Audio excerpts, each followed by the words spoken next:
It's Friday night, or if you're on the East Coast, it's already Saturday morning. Thank you so much for joining us here on the Mandatory Live. Remember, if you like the content, hit that like and subscribe button. Also, follow us on our social media channels. We're at the Mandatory TKO. You can also find us on the audio side as well. Keep that in mind. Give us a 5-star, leave a rate and review because that all helps the channel grow. And if you've already done that, thank you so much. I'm stumbling a little bit, Brian. You know why? Because we were told it was going to be the biggest night in boxing. The card was supposed to be stacked from top to bottom. And what we got tonight, one word, you guys, straight basura. That's what we got tonight. And I think boxing fans were disappointed all around. I want to start off with the first thing, Brian. When this was brought to us, Yes, public, on X, when it was announced, we were told that this was going to be a public event in Times Square. We have receipts. And according to what we saw on social media, it turns out the public wasn't allowed to watch this public event. It was all draped off. Everything you saw on camera was just like people in Times Square, but they weren't actually in the event. Your thoughts? We're already getting some comments. Keep the comments coming because we're going to get into all of that. But first, let's start off with the event itself. As a matter of fact, we could start off with Ring Magazine editor-in-chief Douglas Fisher, who, in case you doubt that there was any noise about this actually being free to the public, this is what he said at the presser that I was at a couple months ago when this got announced. It's going to be free to the public. Anybody walking by there, anybody there on May 2nd, it's going to be free to the public. Anybody walking by on May 2nd, today is May 2nd, well, still on the West Coast, but still. And also the reason we're doing this a little bit later is because I worked from 4 to 12. And I didn't try to get out of work to cover this because I knew it was going to be a shit show. And it was actually a lot worse than I expected. So one more time. It's going to be free to the public. Anybody walking by there, anybody there on May 2nd. Okay, so there's some more bookmark tweets that I have because, as you would imagine, we got to be on top of this. We have the NYPD not letting people in. Here's an officer. Guys, you have to leave. It's not up for debate. You have to leave. The whole area is being shut down. Yes, everybody. All around? Yes. On the next side of the street? There's a fence over. Are they closing the business? Okay. If you want to, I feel like this violates my First Amendment. I really do. I'm sorry you feel that. Did you hear the guy?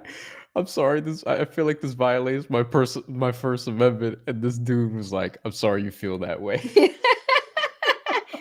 But I mean, think about it. If you're a fan and say you like legit went to New York just for this event, that's what I'm saying. People travel to this event from other places just to see that it was blocked off. And here's the other thing, this dystopian nonsense.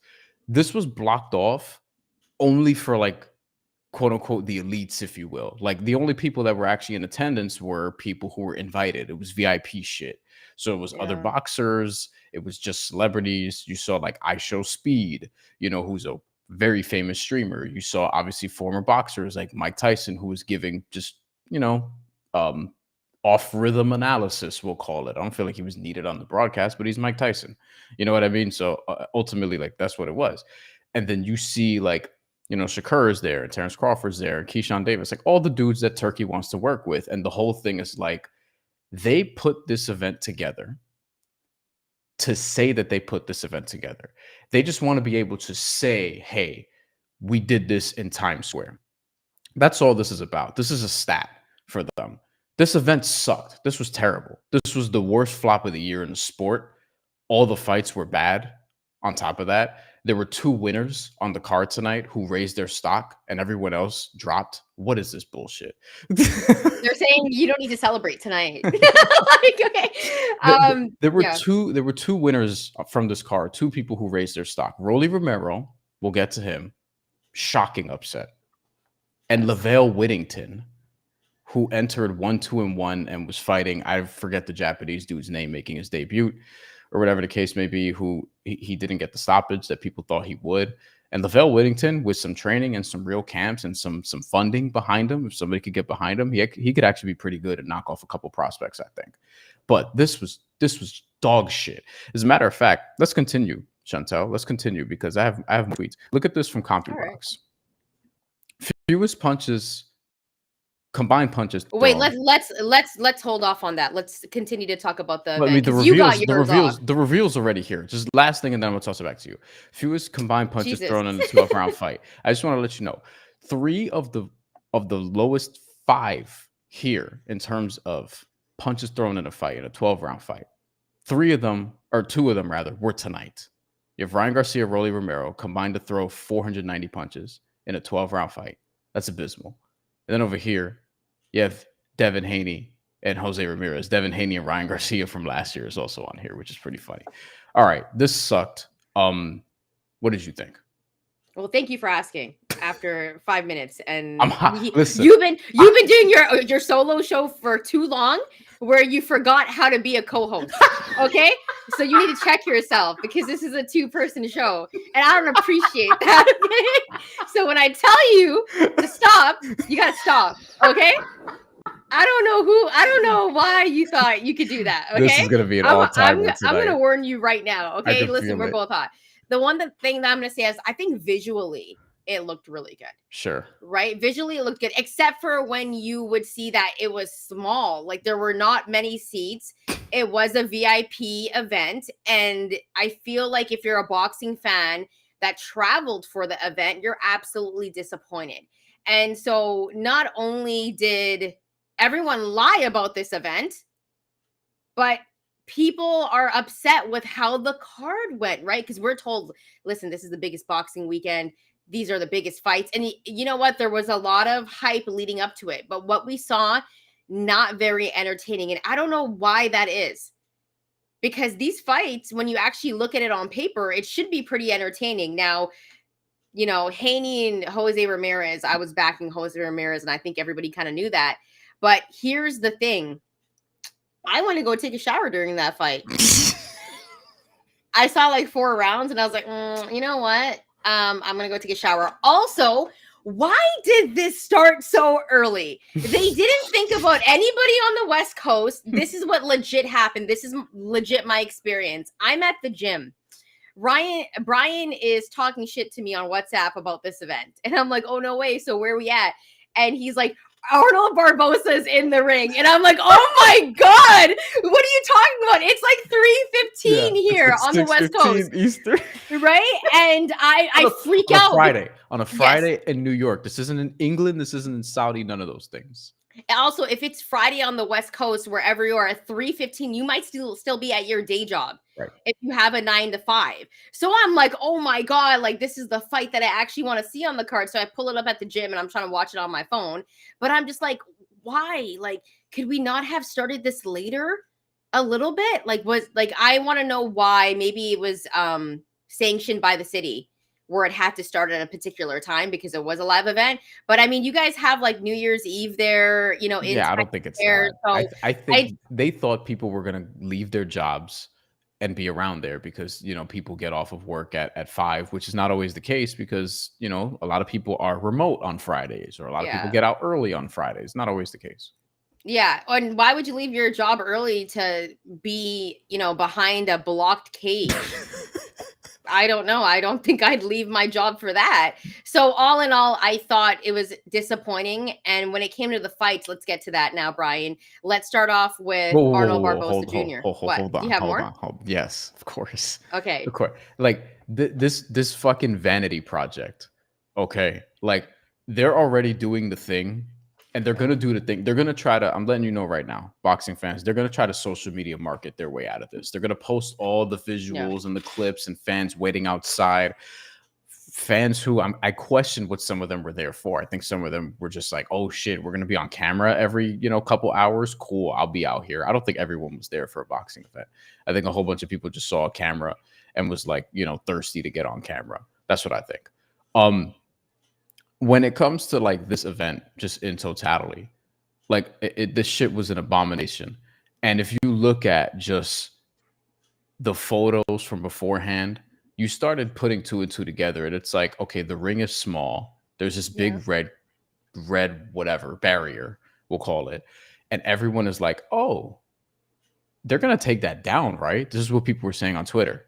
And then they're like, no, this is not coming down. This is gonna be was there the whole time. TVs or So- screens where people could see the fight? Like, I was curious about that because everything was blocked off. Supposedly, but I later read, we got to get this confirmed. I later read that wasn't the case because, I mean, DAZN probably don't want to give that shit out for free.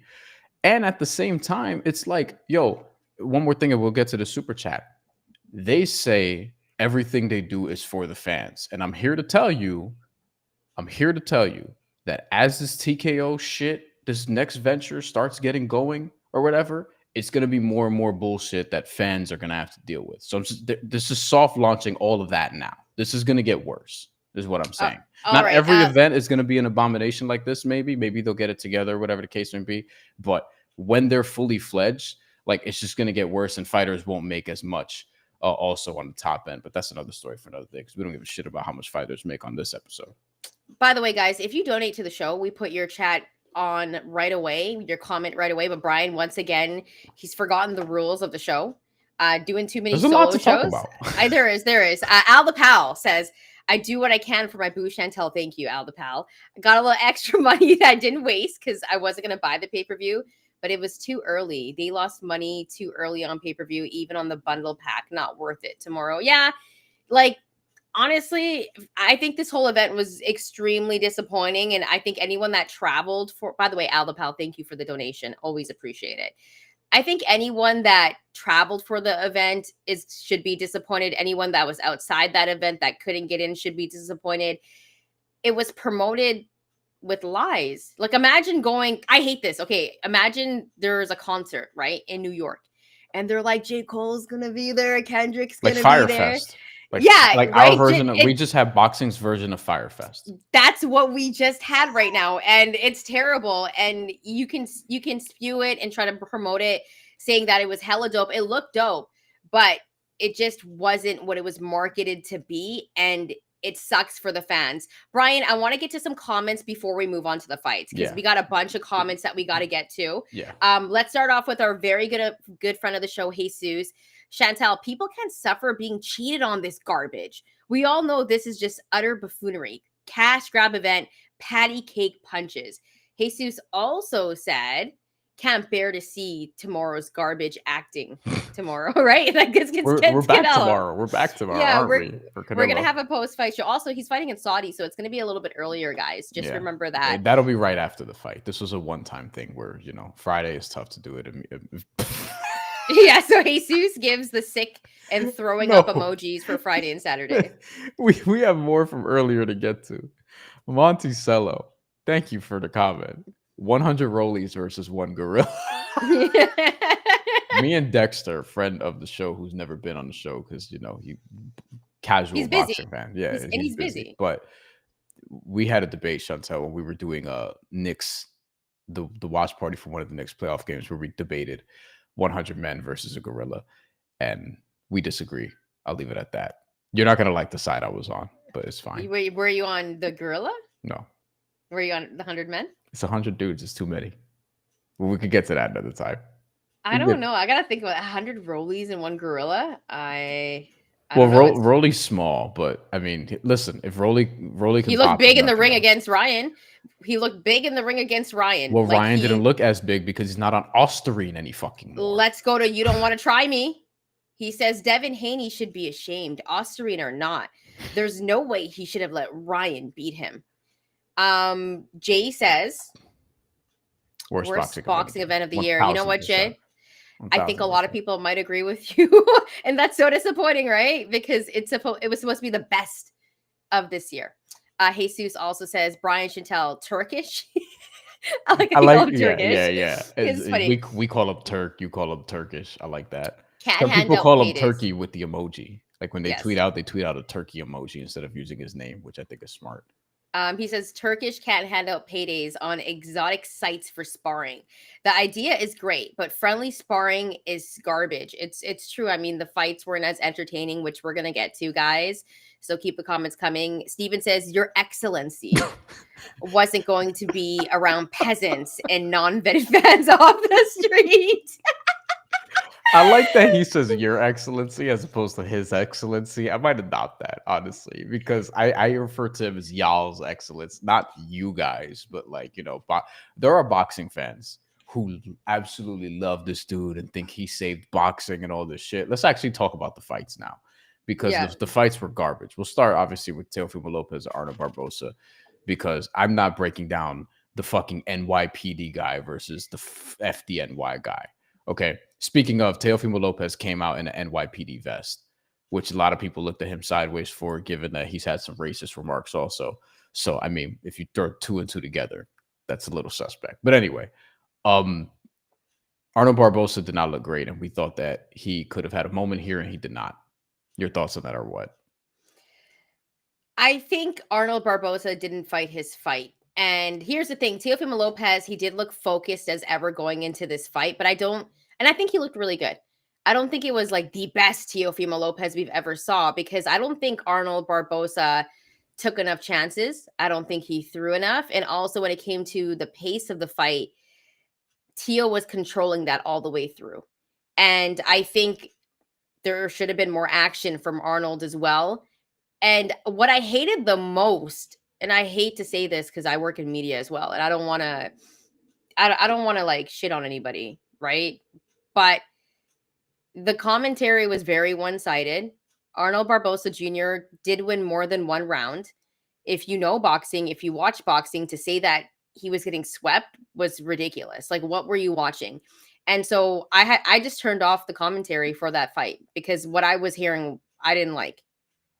I've watched a lot of boxing fights before, Brian, and I think listen, if you had Teofimo Lopez winning every round, that's wild to me. Mm-hmm. I had Barbosa winning at least 4. And that's the limit, I think. 4 is the limit. Yeah. And I think that's fair, but to say that he won like 1 or 2 rounds is okay, but like I don't know, I didn't like the commentary, and that's no hate or shade towards anybody, but for me, that was more disappointing, because you never want to hear that fight. If you're not a boxing fan, you don't watch it enough, like you're probably going to believe what they're saying. A lot of people are influenced by the commentary. It's unfortunate because we bring back Jim Lampley, who I think is the GOAT, and this is the card that he commentates. You know what I mean? Like, this is what we brought back Jim Lampley for. Like, this is what we have him bring his triumphant return to boxing for. Teofimo Lopez won on the cards 118, 110 on 116, 112 on okay, 2 sure. others. Yeah, I like that one. I like 116, 112. That's where I was at. It was either 16-12 or 17-11. So 8-4, 9-3. The thing is, Barbosa was not, like, if you're the B side, you have to take chances. This is why he lost the fight. He didn't take enough chances. Teofimo Lopez was doing the unconventional shit. He was dancing or whatever, but like, his work looked better, like aesthetically looked better. And he did better work, I thought, than Arnold Barboza, like in totality. But I do think it was a bit overstated. He looked a lot more comfortable than Arnold Barboza Jr., which I think is going to influence how you look at this fight as well. Arnold Barboza Jr. was a little gun shy, was trying to figure things out, so to speak. And you just have to go. Like, he didn't approach this the way that he did a Jose Ramirez, for example. Yeah. And or other fights we saw him in the past.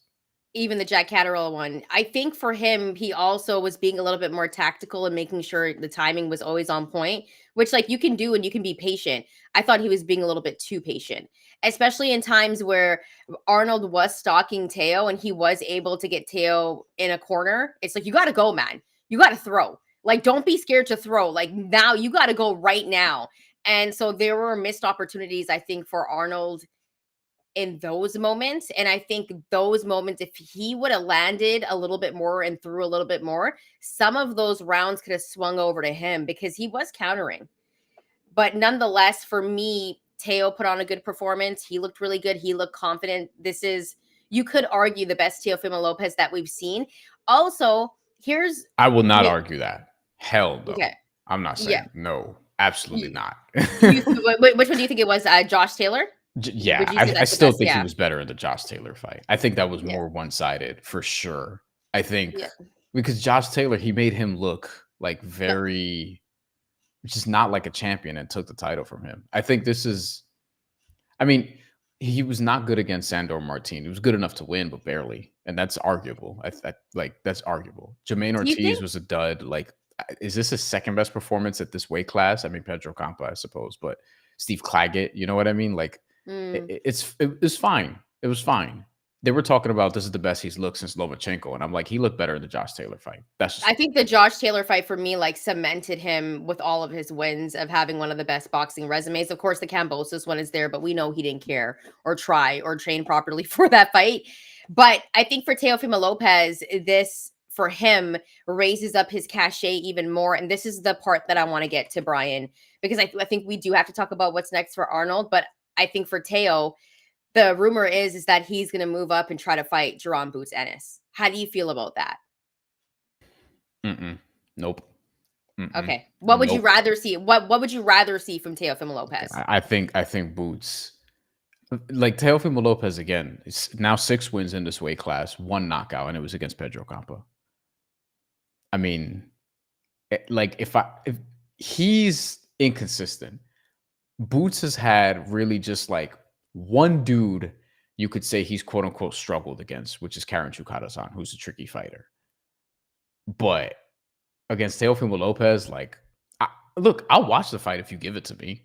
Like as a consumer, as someone who covers this stuff, like absolutely, we'll do a show, we'll do a preview, all the things. But I mean, I don't know about that. I think Boots wins that one kind of comfortably, if I'm being honest. Well, he would be coming up a weight class, right? Teofimo, yeah. And Boots, he looked really good in his last fight. And I think the way that his build is like at welterweight, I think Boots, money wise, and we were talking Yes. about billing, it's Yes. huge, it's massive. Mhm. And I think that's why Boots would consider it. And I think that's why Teo wants to obviously consider it, because it is a big fight to make. Because also, when you take a look at this weight class, keep in mind, Devin Haney has moved up. Ryan Garcia has moved up, right? Romero has moved up. So now we're taking a look at 140 pounds, and he just took care of Arnold Barboza Jr. And regardless of what you want to say, Arnold Barboza Jr. not only had a title, right? He also was undefeated, and he racked up some pretty good wins. Like Teofimo Lopez's resume does look pretty impressive as we go along and look at it. If you think about the wins that he has. So now at 140 pounds, Brian, like what would be the fight to make if he was to stay? If we're taking a look at 140 pounds, is it a Subriel Matias who's going to be fighting pretty soon? Like we have to know what's going to happen with that fight with him and Alberto Puello, right? Yeah, that's a good fight though. Yeah, I mean it's not guaranteed that Matias wins that fight, but like who It's does not. he fight? Who does he? Because actually, I really like Puello a lot, but who does he fight at 140 pounds now? All right, let's look at some Okay. rankings since we're here. All right. We have an actually. Is it Richardson Hitchens? let I me mean, he's gonna fight soon. Get this out of my face. Okay. So we're looking here on the far side. You guys can see that, right? WBO. Yeah, you can see that clearly. Okay. This is not exciting to me. I mean, can we talk this out? Teofimo Lopez and Isaac Cruz. Because like I don't know. I think that's a good fight. Like, can I be honest with you? I'd watch that. And Isaac Cruz has a lot of fans. Like, I think that's entertaining. And then you also have Mexico, Honduras. Like, you're going to get the, you know. Apparently Spain and Brooklyn and Florida. Teofimo Lopez claims a lot of different places. Yeah. I think that's interesting. But here's the thing. Going back to Boots Ennis, and shout out to Boxing Scene for already updating El Campeón, Rolly Romero. But Boots Ennis is supposed to fight Shakram Giyasov next. Like that's a mandatory for the WBA. Unless he wants to vacate and pull a Sebastian Fundora. We haven't forgot about that. We'll get to that soon. Not this episode. But if he's gonna fight Giyasov next, and he was they gave him a double mandatory. The WBO is like, you have to fight Giyasov next, and then you have to fight the winner of Ryan versus Rolly. To which I mistakenly assumed Ryan would take care of business. But apparently Osterine is very important. We were going to get into that as well, guys. Ryan Garcia's fight. So if Boots has to fight Giyasov next, and seemingly Rolly Romero after that, it looks like we still might get Devin Haney versus Ryan Garcia. And Mario Barrios here with the WBC title. There's rumors about him fighting Manny Pacquiao for the fucking championship next. Which is to say, Boots can go on a run over the next year where it's like Gisov, Rolly, and then the winner of Haney versus Garcia. Not that it's going to play out that way because obviously, you know, if Teofimo Lopez wants to get Boots and like he has to vacate one of the titles to do it, I think Boots should take that fight because one, I think he'll win, and two, he'll make a lot of money doing it. So go back down to 140. Yeah, because I think this is interesting. So as you know, Richardson Hitchens is fighting none other than George Kambosos Jr., right? Snooze fest. Like, we're not going to do a post-fight show. I'm not going to do a preview. To be fair, I might be there. Okay, but I'm not doing a preview with you. You want the preview? Go do it on your own show. I'm not doing a preview for that. I'm sorry. I'm not doing it. George Kambosos. I don't know why. It's just that like I'm not excited to watch him fight. Like I think he looks good. I don't think you don't like Richardson Hitchens much either, do you? I respect Richardson Hitchens. I respect him. I don't think his fight style like makes me want to rush to the couch. It makes you want to rush to the bed instead. I turn on the heat and like get my blanket. You know what I mean? Pass out. Like I like Richardson Hitchens, but that might be my New York bias. Listen, I respect him. I'm just not the biggest fan of his fight style. If you watch the show, then you know I like the Mexican fight style, right? Which is more offense, get hit a lot, like whatever. Yeah. We'll get to Jose in a sec. Okay. When we take a look at this weight class, the one name that I think is very interesting and could make a really good fight is Gary Antoine Russell and Teofimo Lopez. And I think that's a very tough fight for Teofimo Lopez. Unification. But here's the thing. He is fighting. He's got a fight coming up, Gary Antoine Russell against Andy Hiroka. But here's the thing, right? I think for Teofimo Lopez, at this point, he wants the money fights and the big fights. So Gary Antoine Russell, it's a risky fight, and he's not as big of a name. Correct. So I don't know if Teo takes that fight because that's a fight Teofimo Lopez could lose. Gary Antoine Russell looked very good in his last fight too. Very, very good. And so I don't know if that's a fight he takes, but I do think that if Richardson Hitchens is able, when Richardson Hitchens beats George Kambosos Jr., okay?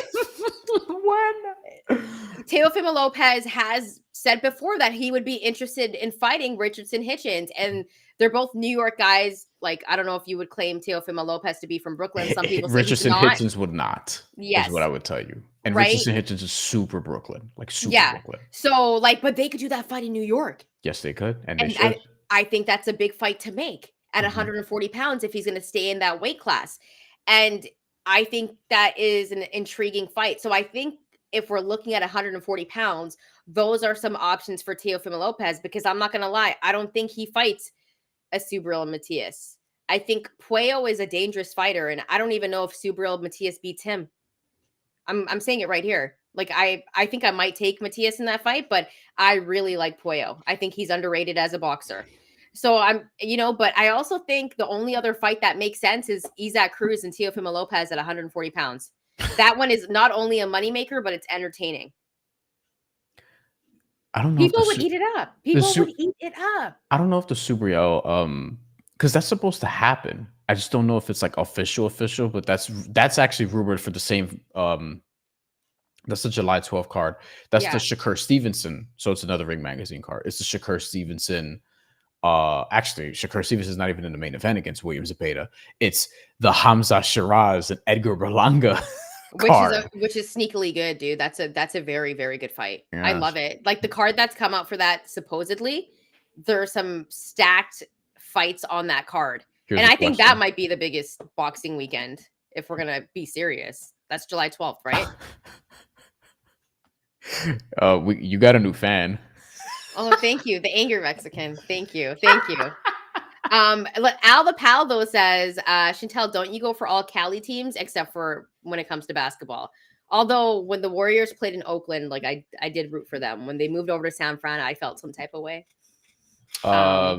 We have Monticello who says, wouldn't even consider Liam when he beat Matias. Well, the problem with that is Liam got like beaten soundly by Richardson Hitchens after.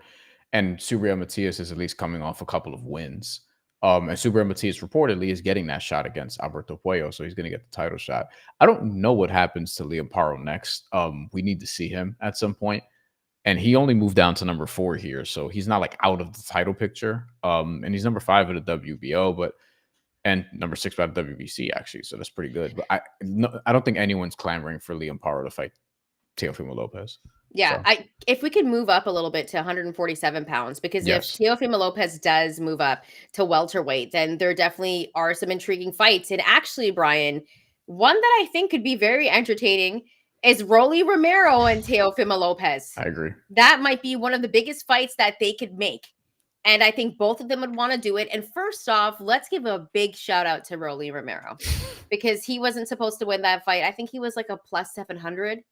And Ryan Garcia was a minus 1100. And I stupidly thought Ryan Garcia would win this. I guess not stupidly. By knockout, he messed up my parlay. I could have won $2,400. Same. He just well, literally, not that much.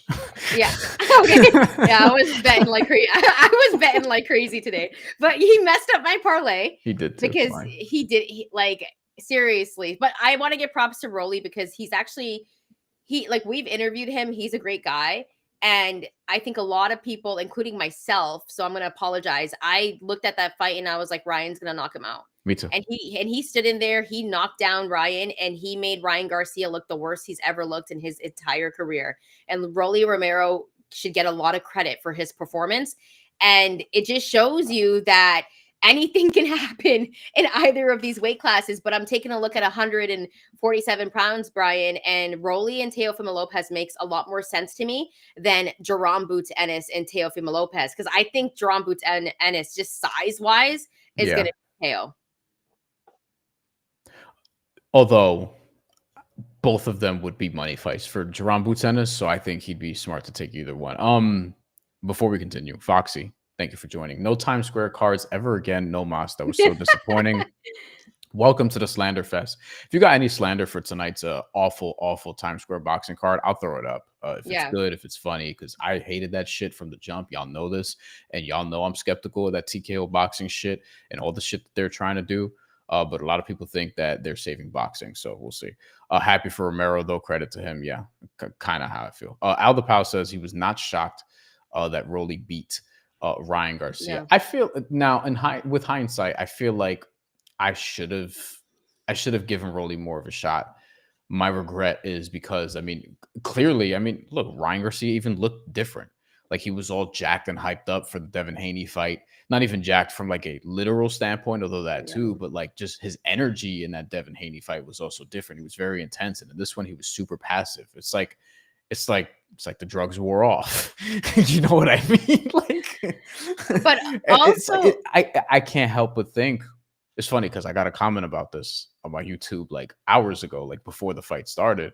And they were like, oh, like basically implying that I put too much focus on the steroid thing. Like it was all the Ryan Garcia fans were saying, oh, it was a small amount. And it's like, clearly it made a difference because look at the fight that just happened today. He also looked like not as swole at all.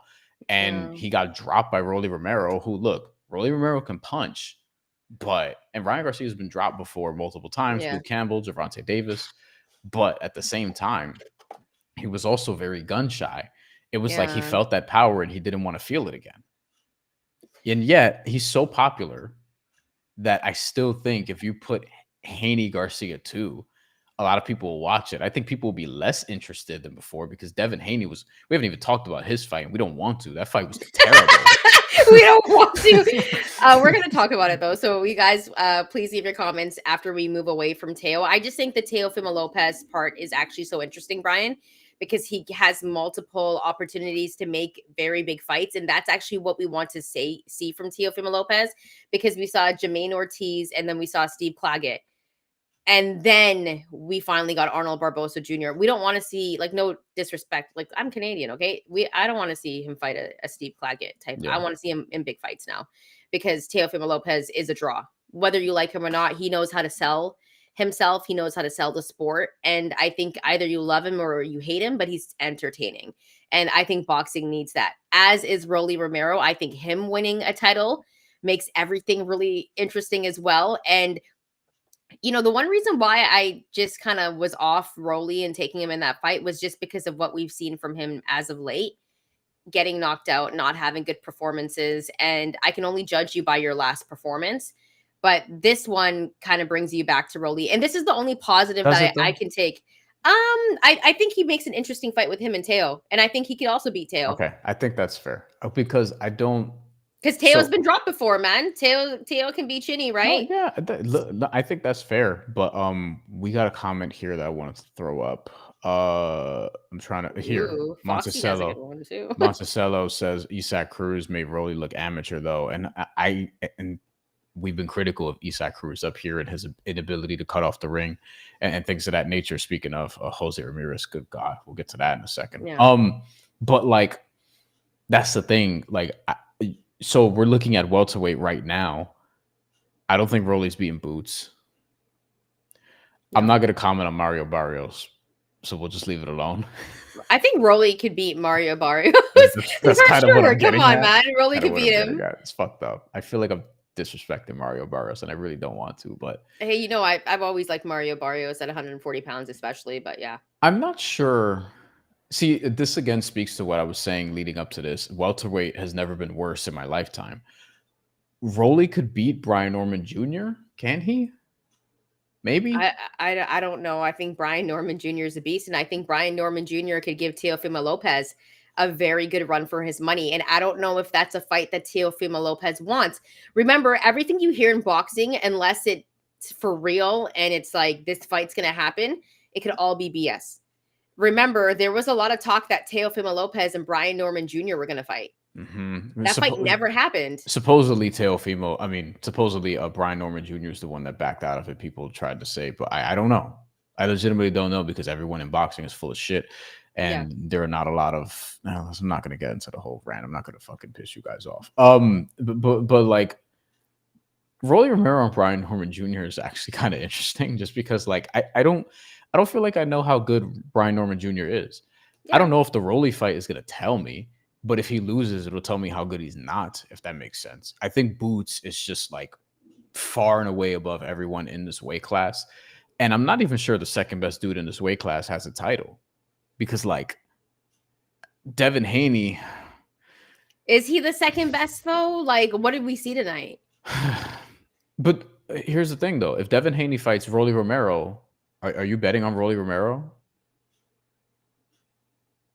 I don't know. I don't know what I'm doing because I think Rolly, if he lands on Devin and Devin does get hit, I think Devin could be on his ass again. We just saw Ryan on his ass today. I want to say Brian Norman Jr. is the second best welterweight.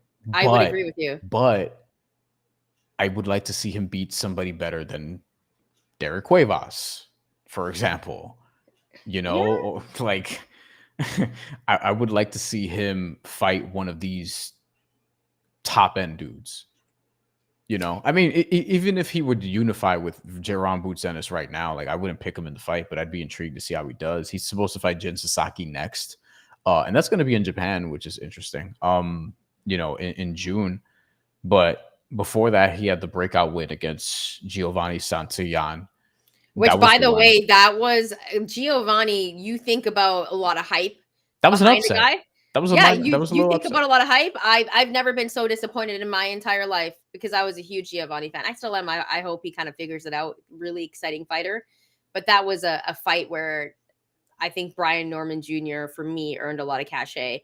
Brian, I think we gotta. Do you have any final thoughts on who Teofimo Lopez should fight? No, next? I'm off Teofimo. Okay, Lopez. All right. But before we get to that, I want to get to Jesus's comment really quick because he said that Brian, the Saudi Grand Prix bouts look real, but these exotic, high-profile bouts don't look real, as you would imagine, because of the NBA playoff obligations that I've had, along with literally everything else in sports seemingly right now.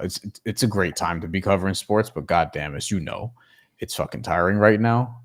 Haven't had a chance to really dig deep into the Saudi Grand Prix other than I looked at the results because I was trying to see what type of prospects they're getting. And it's kind of like a bunch of prospects who don't have like major deals, who just kind of are looking for a shot, need a shot, whatever.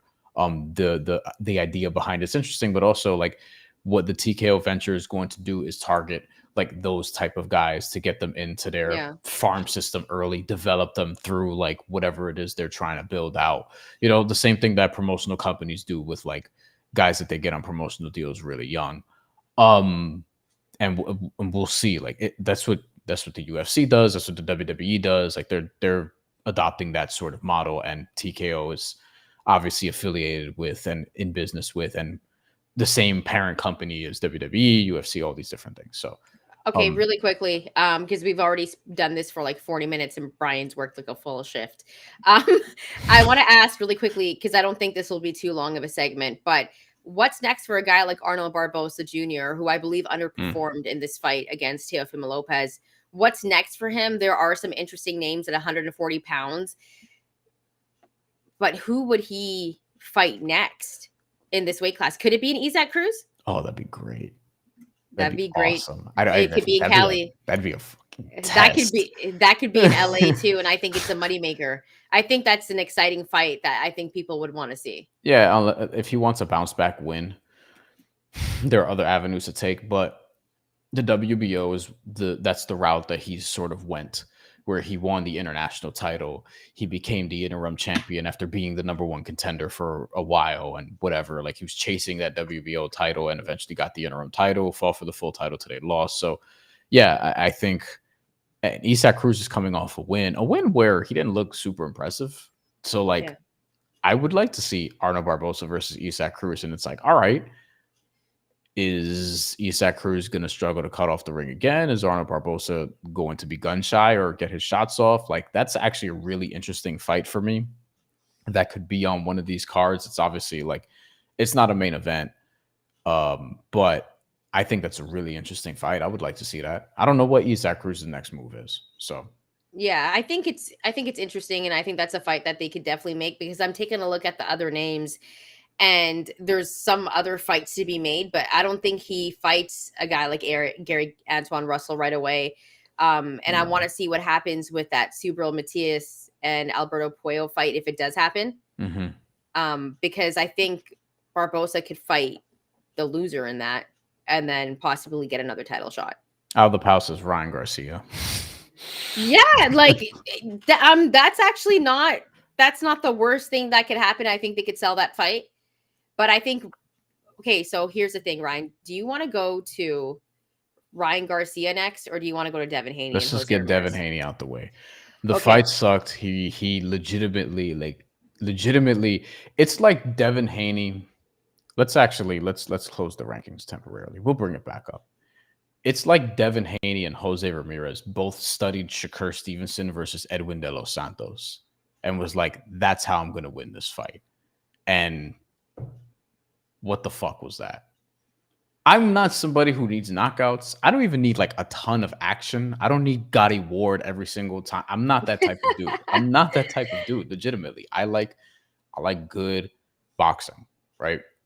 And good is subjective, but that can be in a bunch of different ways. It could be counter punching, it could be volume punching, it could be action fighting, it could be Cuban style, it could be Mexican style, it could be whatever. Just good boxing. Devin Haney from the jump was bolting around the ring. Just absolutely, like, he was getting in his 10,000 steps. Okay? Like, that dude was just, I saw more action. I've seen more action in like high school lunchrooms than I saw in that fight. Yes. And Jose Ramirez just couldn't cut off the ring. He looked like he was perplexed at how much Devin Haney was moving, but he wasn't throwing to the body. What was that?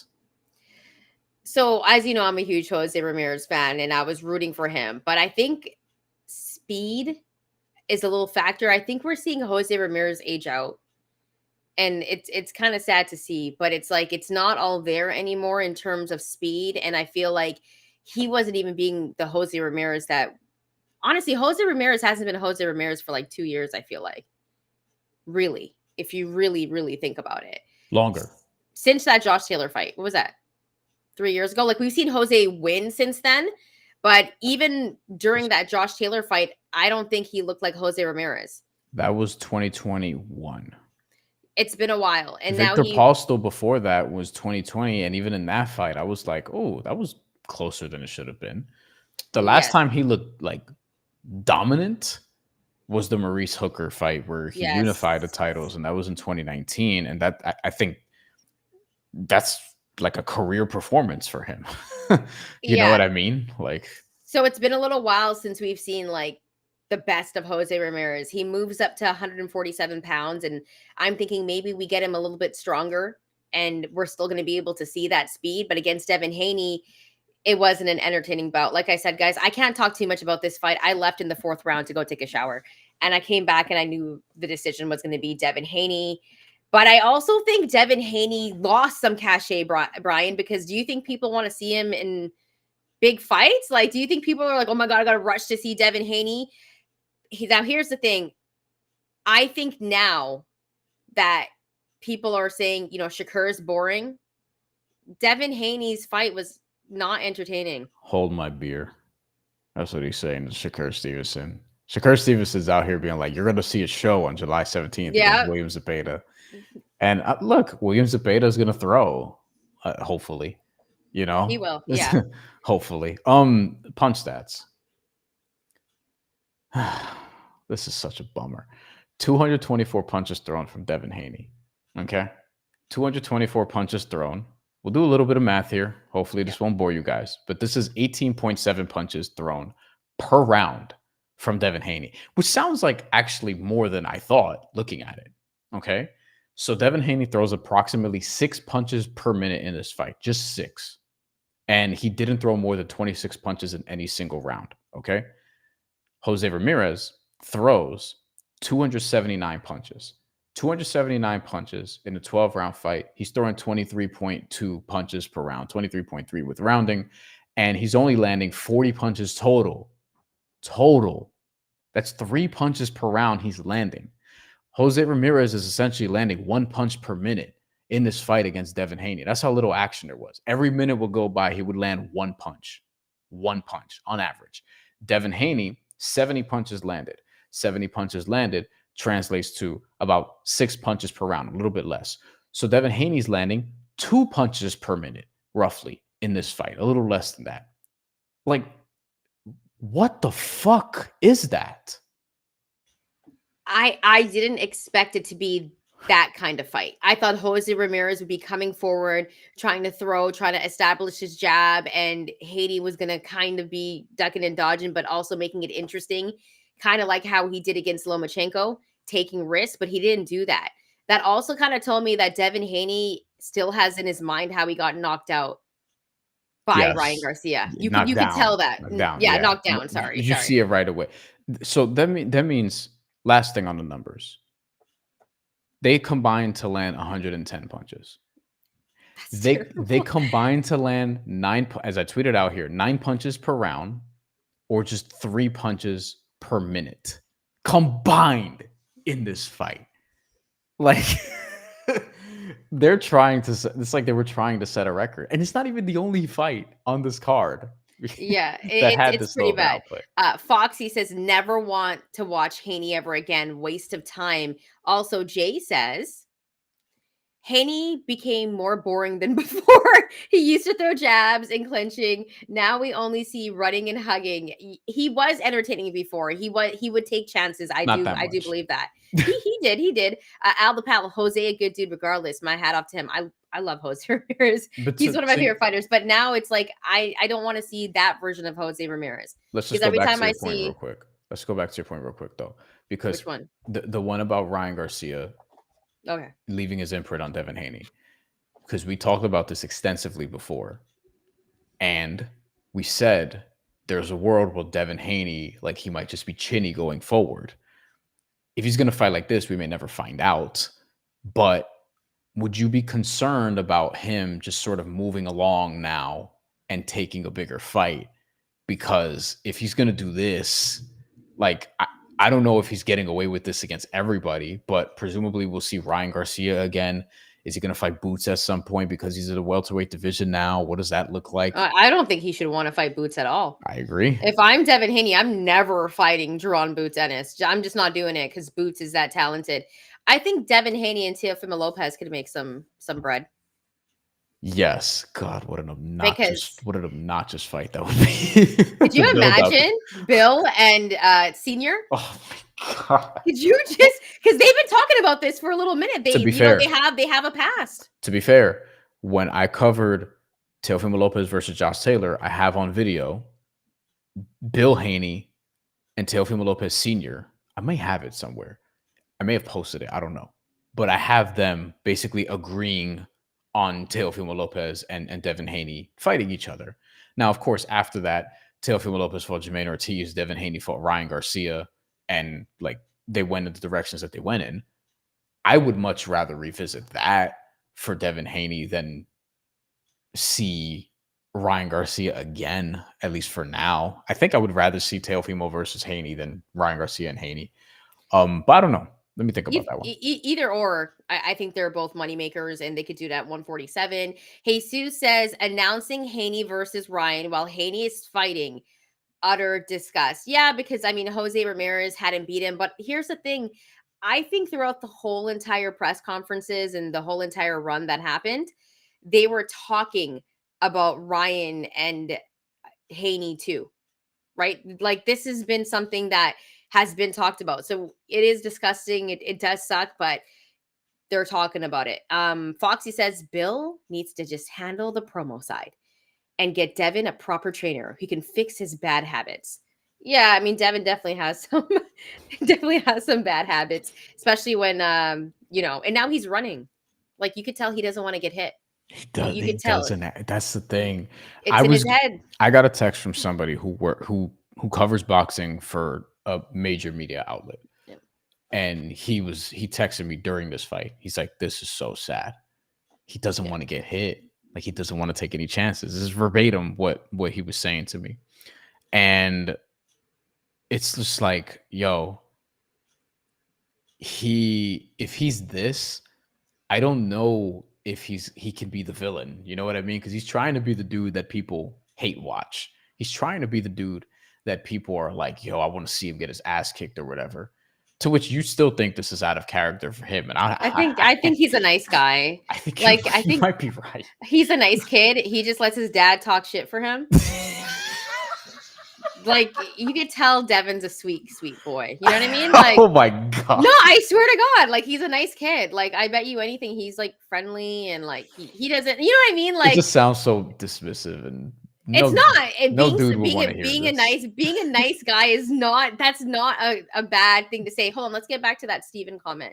Steven dropped a pretty good comment. Haney fights negatively unless his opponent can cut off the ring and push him. Yeah, I think. A lot of counter punches are like that. I think for Devin, he needs to avenge what happened with him and Ryan. That's the only way mentally. But I think going into that fight with Ryan, if he fights like how he did today, he doesn't want to get hit. He's scared.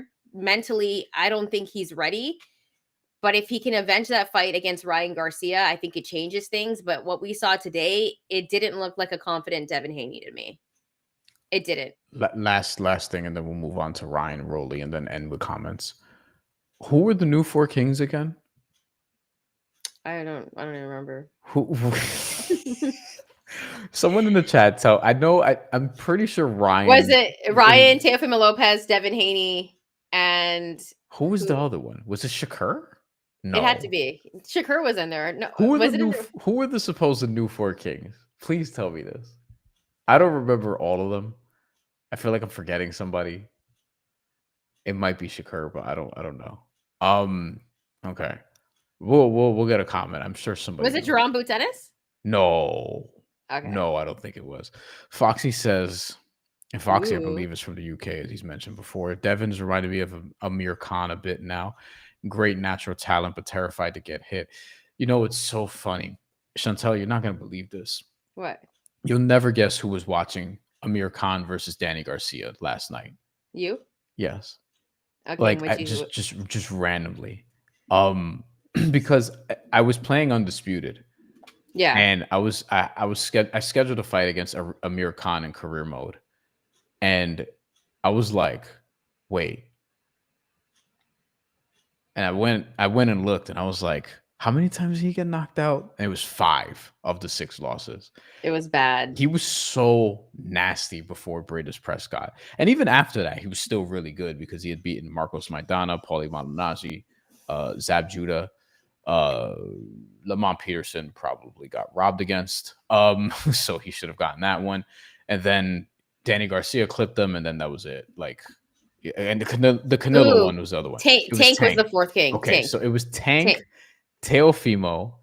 And by the way, thank you, IMPK13. I knew someone was going to do it. It was Tank, Teofimo Lopez, Devin Garcia. Haney, and Ryan Garcia. And when was this a thing? This had to be like early. It's been a thing for a while where they're like the new kings of boxing. Like it's been going around for a minute. We just be saying shit and just hyping people up, man. Like, okay. No disrespect, but like, I mean, and granted, look, the other guys had losses too. Roberto Duran, Sugar Ray Leonard, Marvin Hagler, and Tommy Hearns. But all of them fought each other. Here we got, all right, Haney and Ryan Garcia fought. Tank and Ryan fought. Teofimo hasn't fought any of them. well, that's the one thing I want to say about Tank Ryan probably Garcia. won't fight another one of them. Hold on. This is the one thing I want to say because we're going to get to Ryan Garcia and Rolly next, right? Ryan Garcia, and, you know, I think Jesus was giving it to me a little bit because he was like, are you saying Teofimo Lopez is good for boxing? I do believe he's good for boxing because I think that he's got showmanship and I think that he can sell a fight. I think that he's entertaining and I think you can either love him or hate him. And I think those are all the attributes you kind of need. My guy, right? Eric, salute. I should get him on here, actually. He's great. Eric Raskin dubbed him the Four Princes. Yeah. The Princess. Probably more apt.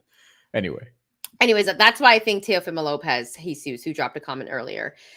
Now, the thing about Ryan Garcia is that because we're going to move on to Ryan Garcia and Rolly Romero, who we talked about Rolly a little bit, but for Ryan Garcia, worst performance of his career that we've ever seen. But here's the thing that I do want to give him yes. Yeah, this is a huge upset, man. Yeah, like I think you're right. Against Tank, right. I think I was being generous when I said that was a 50-50 fight. It was more 60-40 against Tank, right? But this is a fight he should have won. Like we saw Rolly get knocked out a couple of times. And then he got that generous victory against Ishmael Barroso that he shouldn't have got.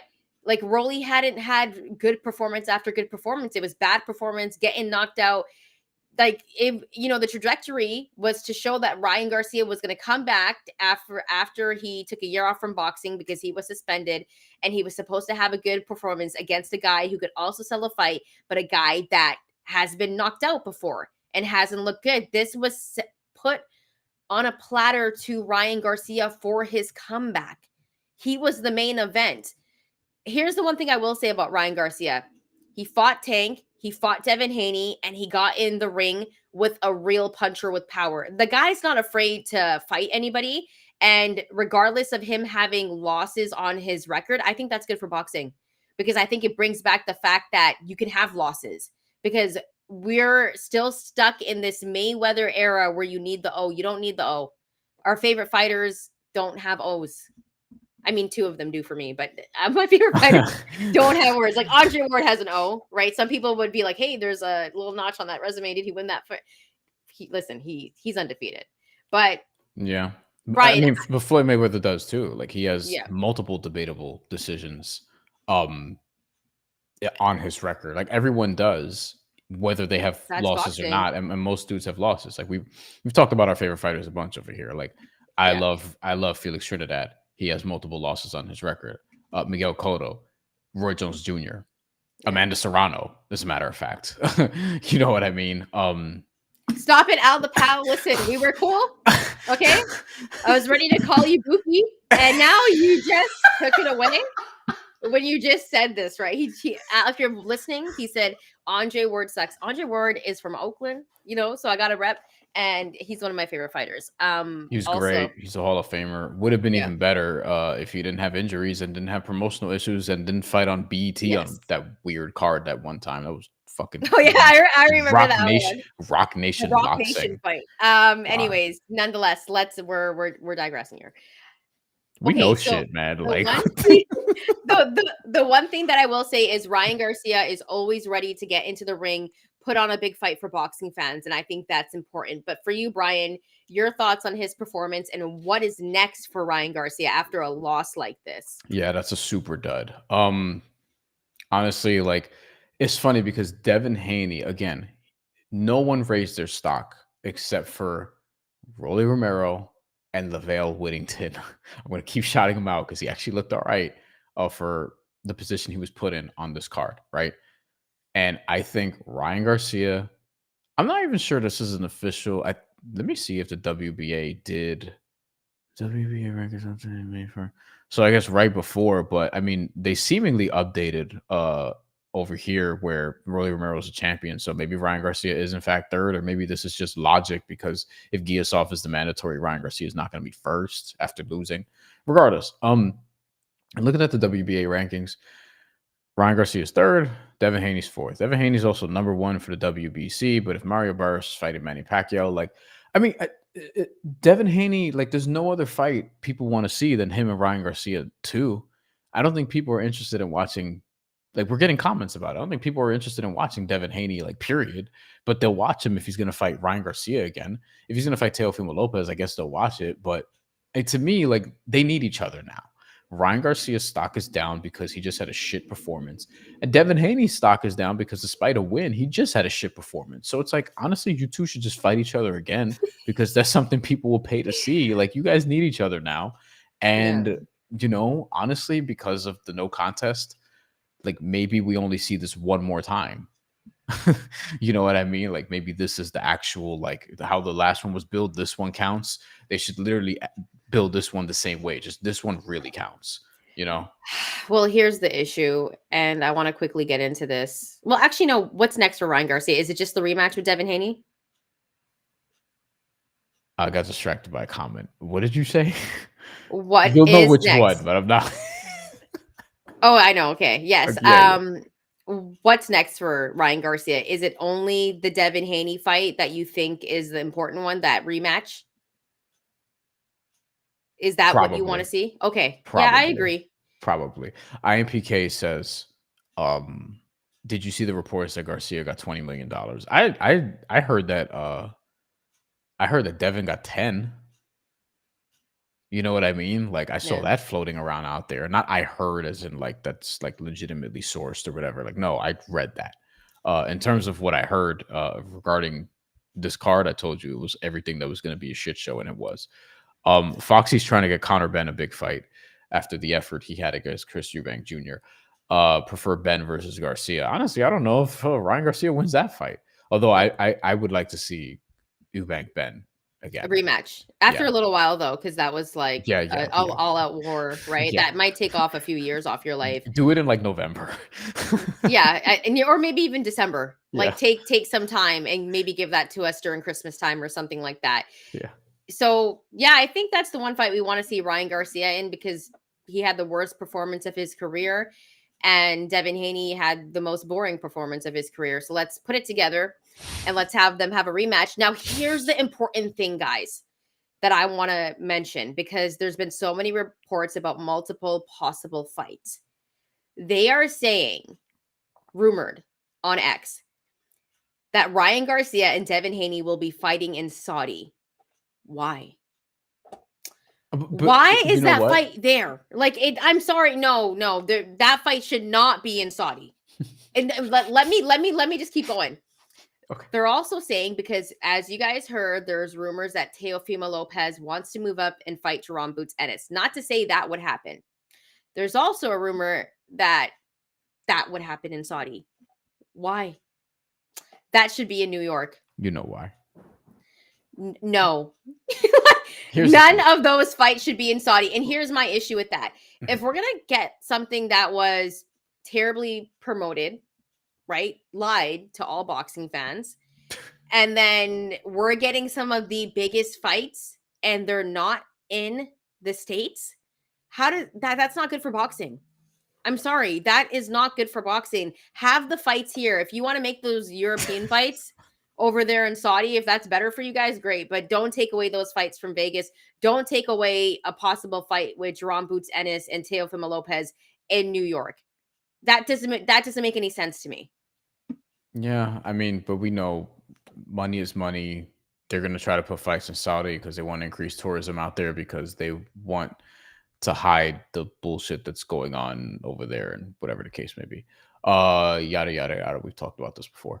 Um, like it's just so obvious. Now I'll say this. This is fucking funny. Hold on. Steven says Ryan looked like a middleweight in there. Put him in with Janibek so he can retire.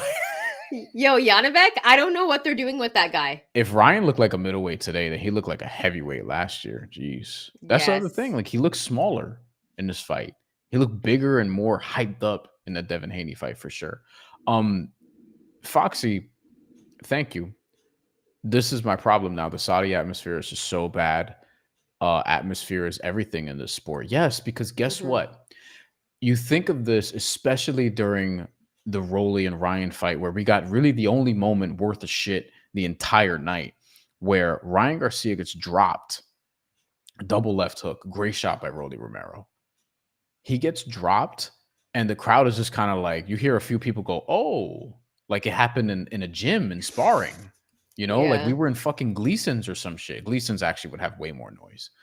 But like, this is what happens when the crowd is just VIP bought, paid for, just like, oh yeah, we're here because we can, you know, we're invited because, you know, they want to show off their money. They want to show off they have connections. They want everyone to post it on Instagram and be like, oh, look, you could be here too, if, you know, if we pay you or whatever the case may be. Like, you know, there's bullshit behind all of this.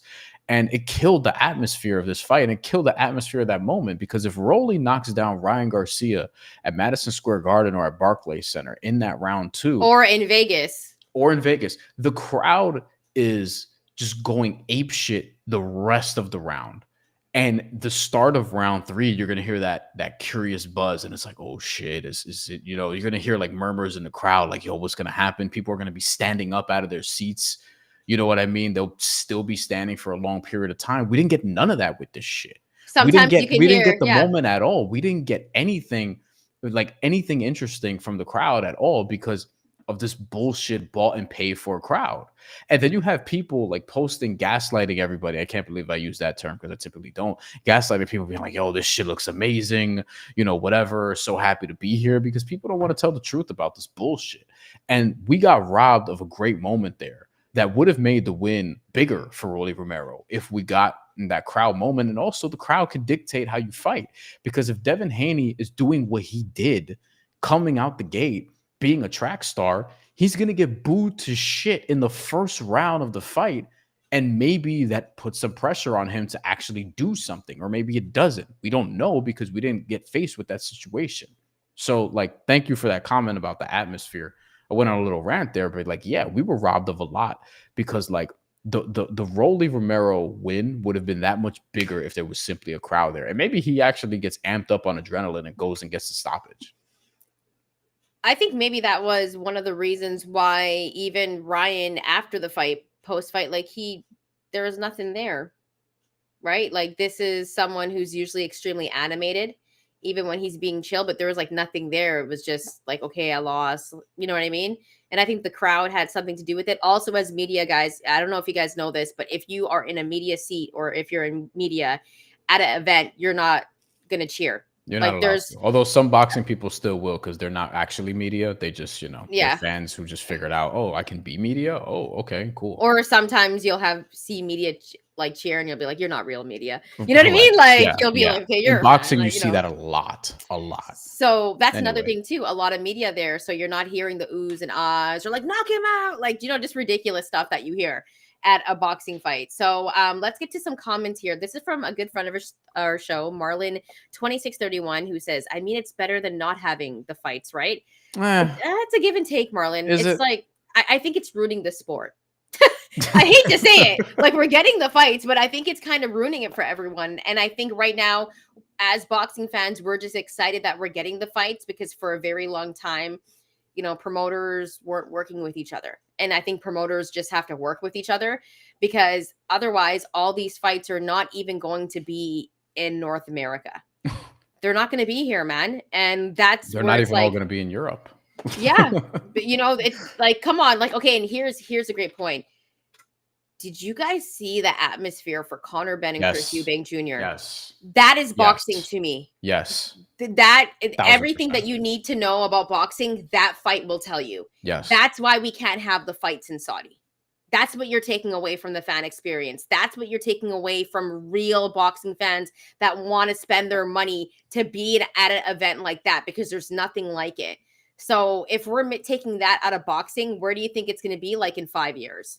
They had Arnold Barboza and Jose Ramirez main eventing Latino night in Saudi Arabia instead of putting, 2 dudes from the West Coast on the West Coast. It should have been in Fresno. It should have been in Fresno. Outside right. At that baseball stadium. They could have did it. It would have been sold out. Or formerly named StubHub Center. Yeah. I think it probably Dignity Health Sportsplex, I think it's called, or some shit. Yeah, like that. They changed it. But it could have been there, and I don't know why they didn't. Let's go back to Steven here. Yeah, he has the one. This is it. Obviously, crowds are great, but these shows are for ego and flexing my money and power. And I'm glad more and more people are seeing this for what it is. Like this is what it is. You don't have a VIP event unless you're just trying to flex. Like, you're trying to have everyone bought. Like, this is what it is.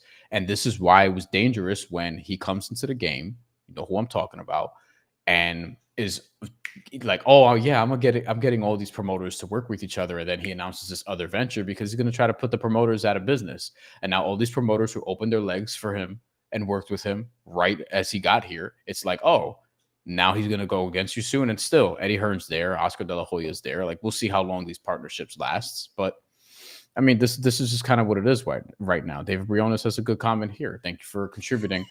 David, if there was a crowd, they would have booed Haney to the Hudson River. Yeah, that's the other thing. We could have gotten the moment, at least because that fight sucked. We could have gotten the moment where after 12 rounds, Devin Haney's talking because he's being interviewed and he can't even get a word in because everyone's booing the shit out of him. And then he has to defend himself like, oh, y'all don't understand boxing, which is bullshit. We all do. And that was not what that was. But that's not what would happen. That's not what would happen. He'd be on the mic and then Bill would be in the back like, hey. That's literally what would be happening. And then Bill would have to talk for Devin. That's what you always hear Bill in the back. He's like, hey. Anyways, any final thoughts, Brian, before we get up out of here? Still got the rankings up.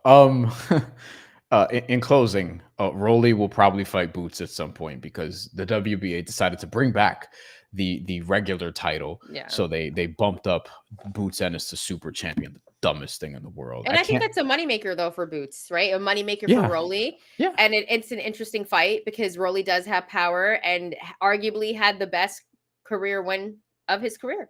That's his best career win against Ryan Garcia. Yeah, that's right. That's correct. That's a massive win on his resume. Right. Yeah. And I just want the truth says, damn, I thought PEDs don't matter. Yeah, I mean, listen, they make a difference. Al the Pal asked if we're going live tomorrow. Jesus did earlier also. The plan is to do another live show after Canelo Alvarez beats William Skull. Yeah, I'm gonna say beats because listen, he got to get the knockout. Canelo has to get the knockout on this. Are you sure? I don't know if William Skull's going to be there to get knocked out. He's going to be. He's not defensive. Definitely, you know I mean? But I would like to see Canelo have a performance like that after what we just saw tonight. Because if Canelo goes the full 12 rounds against William Skull, you guys, how disappointed are you for the biggest boxing weekend? We need some action. Is Inoue going to give us that? To be fair, one, yes. Two, to be fair, we started this past week's episode, and I'm like, yeah, we're overrating this weekend a little bit because all the fights we're excited about are one-sided, except for Teofimo Lopez and Arnold Barboza, which turned out to be a little bit one-sided. Now Ryan Garcia lost in an upset, but like the fight wasn't really good. Yeah. It had a moment, but the fight wasn't. None of these fights were good. Like none of them. The best fight on the card was again the LaVale Whittington loss. This is what Jesus says. Actually, Gonna he's end like, up getting Lavelle Whittington on the show. oh no, rolling eyes tomorrow. Also, Foxy says, I don't mind fights like Beevil and Better Be Evan Saudi. I agree. With fan bases, shouldn't be fighting there. Yeah. Fighters with fan bases shouldn't be fighting there. I agree. Also, I think it send two depends Russians how. to Saudi. Yeah, that's fine. That's what Foxy said. Hey, Better Be Ev's Canadian now. Okay, we claim him. That is He's true. Like, he's ours. Okay. Anyways, I was just gonna say, like he's ours. We're claiming him. He's great. Oh God, and Canelo's fighting out there tomorrow, so this will be the test case. Like, oh my God, I forgot about that. This is just making. Should I play the Jake Paul video again? not. We don't have the time. It's really late. But let's get to some more comments really quickly before we get out of here. Let's get to Steven's comment. It's actually, anyone think William Skull looks like I don't think he looks like Betty. No, but he looks like he would be in Benny's circle. 1000%. For sure. I could see that for sure. Has Benny dropped anything lately? He did recently. Yeah, he was on a feature. Okay, I guess that. I got FA if he turns Southpaw against Bacoli. Oh yeah, they're fighting too. I forgot about that. I'm pulling up the card right now. Okay. I just want the truth. Thank you so much for dropping those comments because I forgot. Oh yeah, Jaime Munguia and Bruno Sarase are fighting their rematch. That was the biggest upset that happened that I can remember until Ryan Garcia just lost to Rolly Romero. Drop your donations, comments before we get out of here. We'll pull up some. We'll just talk about this card for a couple minutes before we go. What stands out to you here the most? What stands out to me is the fact that Jaime Munguia better avenge his loss against Bruno Sarase. Other than that, he should. I'll tell you who I'm excited about on this card. F.A. Jagba? Marco Verde. I told you about him from the Olympic. He's gonna be one of your he's gonna be one of your favorite fighters. I've seen him fight before. Yeah. This is your type of dude. Like he's got the style you like. And look at this. Pro debut, 6-rounder. So they're gonna try to accelerate him quick. Silver medalist, first Mexican boxer to win a medal in a while. I knew who it was. I just haven't looked it up in a while, but he was very impressive in the Olympics. Hey, Susie's hilarious, man. I'm sorry. He's like Pepe versus Jaime Munguia. Alba Pal, love you too. Thank you for your donation, by the way.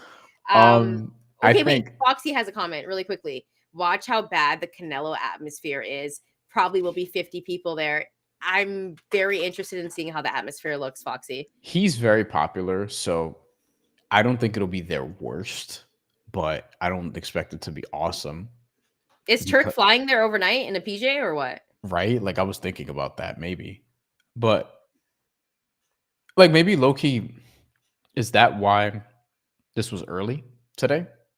Like, is that gonna get I don't know how that works or whatever, but like, you know. Why are we going off Turk's schedule?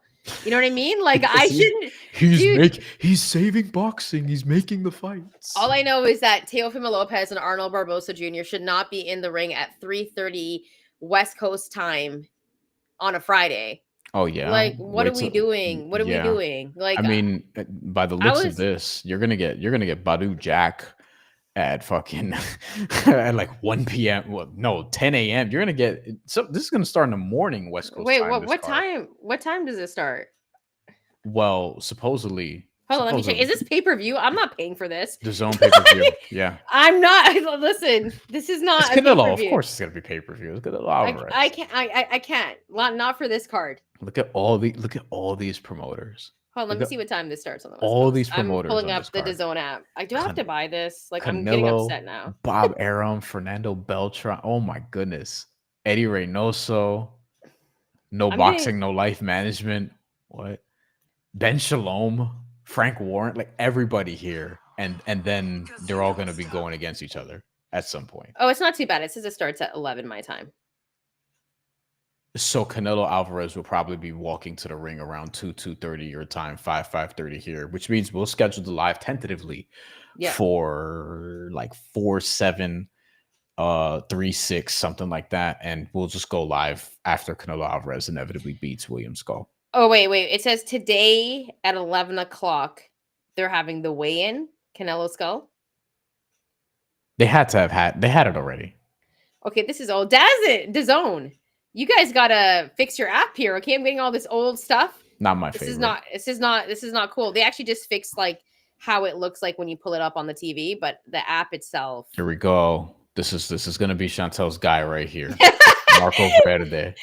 I saw him fight. You told me about him during. Yes, Southpaw too. I'm excited. Oh, okay, now you've got me. I'm excited about it. This is like my type of fighter. Yes. Guys, by the way, we are going to be hanging out with you tomorrow afternoon if you're on the West Coast, and then probably like early evening if you're on the East Coast. I'm guessing the post-fight show will be around like 4:00 Pacific time. Al the Pal, is Pro Box tomorrow, or is that next week? Is there a Pro Box card tomorrow? I know Erickson Lubin has a fight coming up. Is that next week or tomorrow? I think it's next week, right? It can't be tomorrow. Actually, no, I think that might be tomorrow. I'm looking. I'm kind of scared now, 10th. guys. It's May 10th. Okay, you scared me. You scared me. No, I want to see that because Nicholas Flowers is on the card and Flowers, whatever. Najee Lopez also. A couple guys that I'm paying attention to. We'll say. Okay. Yeah, guys. So we'll be back with you guys tomorrow. If you want to hang out with us after Canelo and William Skull, as you can see, the full card is right there on the screen. If there's any fights that you are excited for, and then also keep in mind, because Inoue is going to be fighting, I'm unable to be here for that post-fight show. But on Monday, we will be having a recap of kind of what happened with the Inoue fight. So stay tuned for that. But tomorrow night, or tomorrow afternoon, wherever you are, Canelo Skull, right after the fight. Join us for the post-fight show. We'll be breaking it all down like we did today. Also, if you're watching this after, leave some comments. We will read them, and we will try to get back to them. We do see all of your comments. Also, if you like the content, please hit that like and subscribe button because it helps the channel grow. Brian, any final thoughts before we get out of here? I know it's hella late. And and I still got to record a video. But fine. Foxy says Wardley, Baby Miller off. Yeah, Baby Miller got hurt. They're gonna find a new opponent though. Doesn't look like they're gonna stray away from that. Also, in a way, Al will be here tomorrow night and then Monday morning. In a way, that card, Rafael Espinoza, Rohan Polanco, Emiliano Vargas. So there's some names there that we'll be watching very closely, but we'll be going live on that one Monday. Afro Soul at the buzzer. Rolly. Yes. Rolly Romero. What a fucking dud of a fight all of these fights were. But Rolly's a champion now. Good night, y'all. See you tomorrow. Remember, join us after Canelo and Skull. We got you.